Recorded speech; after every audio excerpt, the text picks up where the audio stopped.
Hi, Candace. Hi, Kim. How are you? I'm great. It's good to see you. You too. Great to talk to you again. How have you been? I've been awesome. Thanks for asking. How about you? Doing great, thanks. Well, thank Good. you so much for joining once again. I really appreciate it, and I've been looking forward to talking to you. Thank you. Me too. Thanks.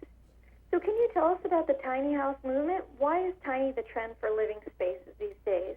Yeah, it is. It's such a hot trend right now. I love it. I think it's because people are really looking for ways to downsize and simplify life. And you hear more and more people embracing this idea of less is more. And also there's, some financial freedom in it as well. So, and then people are moving the trends are more from the suburbs to the cities. So whether you're in a tiny space, tiny home, your spaces are getting smaller because people are moving more closer to the city.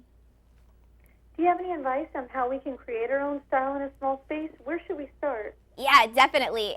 You know me, I'm an artist. So I like to tell people, consider designing a small space like a puzzle. Every piece matters. It's really important. The three biggest puzzle pieces are texture, color, and fixtures. So we'll start, a good place to start if you're not sure how to design a small space is the bathroom. This is usually like the smallest room in your house. So if we're looking at texture, I like to tell people you can make a small space can still have a really big impact. This is an idea, put wallpaper, put a big fun pattern on the walls, and that just kind of gives it a unique flavor. If this is, pattern on the walls is too much for you, then put pattern in an unexpected place, somewhere like the sink. I actually found this artist edition sink by Kohler, and I personally love it because it's actually handmade, like a piece of pottery. So it's a great place to, you're up close and personal with the sink, and so it's a good statement piece. The second big puzzle piece in terms of designing for small space, and I love this, is color. So I tell people, whether you're doing earth tones or a bold color, in a small space, any color goes. You don't have to just use white. So my Kim trick that I love to tell people is paint the walls and the ceiling the same color. So this actually makes the space feel and look bigger when you're standing inside of it. So I love, I love using color. And then that third thing are the fixtures.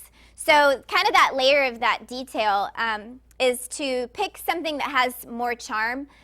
Because again, in a small space, everything is up close and personal. So something like a vintage nickel or titanium, you don't always have to go with chrome in these fixtures. And then that last key word for designing for tiny homes or smaller spaces is using furniture pieces that have multifunctionality. So for in the bathroom, I found this vanity. It actually has built-in outlets and great storage. So these are all really important elements in terms of picking those finishes that kind of create a space that is as unique as you are and works well in a small space. And do you have any eco-friendly tips you can share with us? Yes, definitely. In a small space, I would upgrade your plumbing fixtures. If you save water, that saves money. Just be sure to look for the water sense label. That's a good place to start. And do you have any additional tips or information you'd like to share with us?